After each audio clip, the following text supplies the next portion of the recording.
औज़ुबिल्लाहिमिनश्शैतानिर्रजीम बिस्मिल्लाहिर्रहमानिर्रहीम रब्बी ज़िदनी इल्मा रब्बी ज़िदनी इल्मा रब्बी ज़िदनी इल्मा। जी students, B are Malak ने जो critical history of English literature लिखी है, इसमें हम चैप्टर 10 तक पहुंचे हैं। आज इस क्लास में हम 18th सेंचुरी नावल के ऊपर बात करते हैं। तो शुरू करते हैं।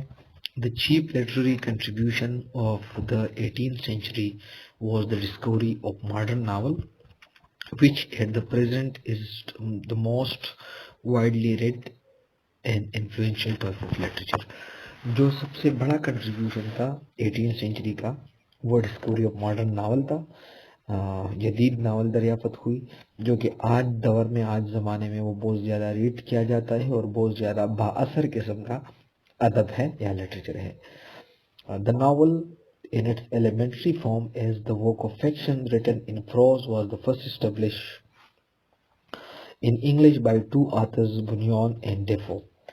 नावल जो कि बिल्कुल बुनियादी शक्ल में फिक्शन का जो काम है वो प्रोस की शक्ल में फर्स्ट इस्टेब्लिश हुई। इंग्लिश का दो राइटर्स ने उसने इस्टेब्लिश की, जिसका नाम है बुनियान एंड डेफो। इस पूरे लाइन का मतलब भी है कि जो बुनियादी नावल है वो बिल्कुल अपनी इब्तिदाई शक्ल में इंग्लिश के दो राइटर्स, इसने उसको इस्टेब्लिश करना शुरू की इंग्लैंड में, जिसका नाम बुनियान एंड डेफो है।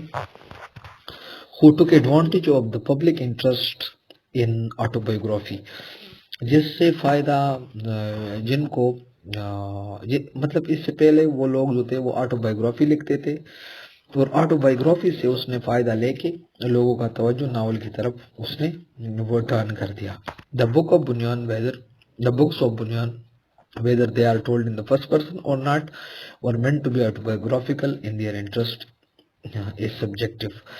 बुनियाद ने जो किताबें लिखी हैं वो फर्स्ट पर्सन में हो या ना फर्स्ट पर्सन में, जो जिसमें आई बहुत ज्यादा रिपीट हो, वो ऑटोबायोग्राफिकल जो है उनकी दिलचस्पी और उसके वो जो है उसके जो किताबें हैं वो चाहे फर्स्ट पर्सन में हो या नहीं हो, लेकिन वह ऐसे लगते हैं जिस तरह ये ऑटोबायोग्राफिकल है। और इसकी दिलचस्पी की वजह से और इसकी सब्जेक्टिव मतलब मौजू की वजह से जो है वो लोगों ने इसमें बहुत ज़्यादा दिलचस्पी ली। बुनियान एंडोवर्स टू इंटरेस्ट हिज रीडर्स, बुनियान ने बहुत ज़्यादा जद्दोजहद की रीडर का दिलचस्पी पैदा करने में। Not in the character of some other person he had imagine और ऑब्जर्व बट हिमसेल्फ, और लोगों में नहीं बल्कि उसके खुद में, ना कि उसने ऐसे वो कैरेक्टराइजेशन किए हैं जिसमें लोगों का बड़ा दिलचस्पी, लेकिन उसने खुद में and his treatment of it is characteristics of the awakening talent for fiction in his time, और उसने जो जिस तरीके से कैरेक्टरिस्टिक्स उठाए थे उस टाइम, मतलब जो कैरेक्टर उसने उठाए थे वो एक मतलब उसी वक्त का बहुत बड़ा टैलेंट था। मतलब ये है कि लोगों के जहन में बड़ा टैलेंट पैदा करने के लिए उसने जो लोगों को इंतखाब किया अपने नावलों में, वो भी बड़ी वो दिलचस्प थे। The pilgrims progress is begin in allegory, ये एमसीक्यूज हो सकते हैं। द पिलग्रिम्स प्रोग्रेस जो है ये एक एलेगोरी है, but in course of time the author is so much taken of with telling the story that he forgets about the allegory। लेकिन उसके अंदर वो आदर जो है वो इस अंदाज से स्टोरी बयान करना शुरू करता है कि वो भूल जाते हैं कि ये एक एलेगोरी है। एलेगोरी असल में हमारे पास एक ऐसा लिटरेरी फॉर्म है जिसके अंदर एनिमल जो है वो ह्यूमन कैरेक्टर ना हो बल्कि एनिमल हो। जिस तरह हमारे पास जॉर्ज ऑरवेल का एनिमल फॉर्म है वो एक एलेगोरी का एग्जाम्पल है। And it is this fact which make Bunyan the pioneer of modern novel, और ये वही हकीकत है कि वो लिखता था क्या चीज, एलेगोरी लिखता था, लेकिन वो बिल्कुल रियलिस्टिक अंदाज से कहानी बयान करना शुरू कर देता, और इस वजह से वो पायनियर ऑफ इंग्लिश नावल बन गया। But it was Defoe who was the real creator of autobiographical fiction as a work of art, लेकिन ये डेनियल डेफो था जिसने वो रियल क्रिएटर बन गया ऑटोबायोग्राफिकल फिक्शन का as a work of art. He was the first to create psychological interest in the character for the narrator. वो वाहिद बंदा था जिसने साइकोलॉजिकल इंटरेस्ट पैदा की कैरेक्टर में और नैरेटर का. Moreover, he was the first to introduce realism और verisimilitude by observing his writing.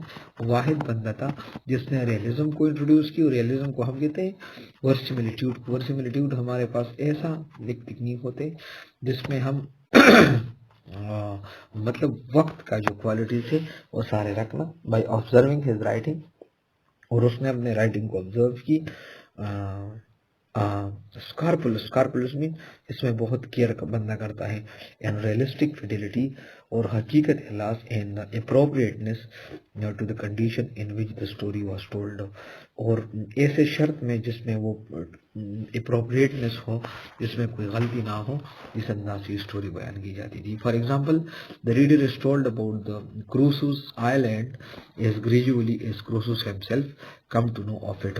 मिसाल के तौर पे वो कैसा, वो जो है इसमें पहले वो क्रूसूस आइलैंड के बारे में उनको रीडर्स को थोड़ा थोड़ा बताता था और बाद में जो है रफ्ता रफ्ता रीडर्स को क्रूसो के बारे में ही पता चलता था. बिसाइड्स इसके अलावा introducing the elements of biography, साथ साथ वो ऑटोबायोग्राफी का जो एलिमेंट्स है वो बताया था. एंड रियलिज्म और रियलिज्म का Defoe also fix a peculiar form of historical novel.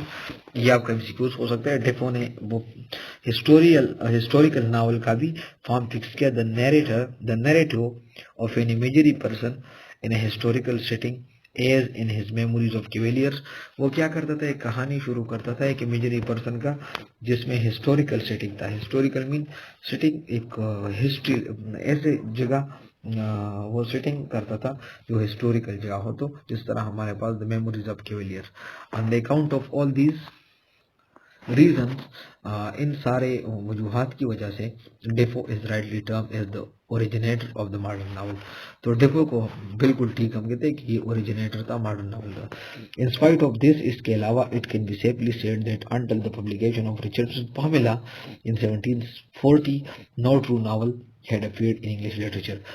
लेकिन ये हम कहने में कोई हिचकिचाहट नहीं फील कर सकते. जब 1770 में रिचर्डसन का फार्मूला पब्लिश नहीं हुआ था तब तक इंग्लिश लिटरेचर में कोई खास नावल नहीं पब्लिश हुआ था. By a true novel we mean, इधर हमने बात की कि no true novel had been appeared in English literature. तो ट्रू नावल का क्या मतलब है? By a true novel we mean simply a work of fiction which relate the story of a plain human life. एक ऐसा fiction work जो कि इंसान की जिंदगी के बारे में आपको एक कहानी सुनाते अंडर स्ट्रेस एंड इमोशंस, जिसके अंदर दबाव हो और इमोशंस हो. And the interest which does not depend on the incident और एडवेंचर. और ऐसा इंटरेस्ट हो जो कि कोई खास इंसिडेंट के ऊपर ना हो, ना कोई खास बहादुरी के ऊपर हो, मतलब जनरली लाइफ के बारे में हो. But on its truth to the nature, लेकिन ऐसे चीज जो कि नेचर से रिलेटेड हो. During the 18th century, a number of English novelists, Goldsmith, Richardson, Fielding, Smollett, Sterne, all developed simultaneously the form of the novel as presenting life हो. 18th century के तकरीबन जो है उस दौरान जो है बहुत सारे नॉवलिस्ट आ गए जिसने नावल का फॉर्म जो है वक्त के साथ साथ उसको वो प्रेजेंट की. एट रियली इज, जैसे कि वो आगे हैं in the form of story के शक्ल में. The new middle class which was rising as a getting into power demand a new type of literature. उसी मिडिल क्लास थोड़ा राइज हुआ, उसी टाइम पे इंडस्ट्रियलाइजेशन भी शुरू हुआ था तो लोगों को बहुत ज्यादा इंडस्ट्री में काम मिलने शुरू हुए तो मिडिल क्लास राइज हुआ. Which must express new ideas of 18th century, जो कि उसने डिमांड करना शुरू किया हमें नावल चाहिए और वो जो है अपना आइडियाज को एक न्यू आइडिया एक्सप्रेस कर 18th century. And that is the value and the importance of individual life. मतलब हर एक अपने आप को समझता था क्योंकि मतलब वो इंडिपेंडेंट जैसा होता था. Moreover on the account of the spread of education and appearance of newspaper and magazine there was an immense increase in reading public to whom the novelists could directly appeal without caring for the patronage of the aristocratic class which was losing power. तो उसी time पे बहुत ज़्यादा लोग जो है वो education उसने करना शुरू की, न्यूज़पेपर एंड मैगजीन वो पढ़ना शुरू हुई, मतलब रीडिंग बहुत ज़्यादा शुरू हुई. और नावलिस्ट जो है उसने उस मिडिल क्लास के इंटरेस्ट के ऊपर उसने वो काम करना शुरू की और उनके मुताबिक, उसके ज़िंदगी के मुताबिक उसने नावल लिखना शुरू की, ना कि वो एरिस्टोक्रेट के लिए, मतलब जो बड़े लोग थे उनके लिए लिखते थे। It was under these circumstances that novel was born in the 18th century, expressing the same ideas and personality and of the dignity of a command life, which became the chief themes of the poets of the romantic revival।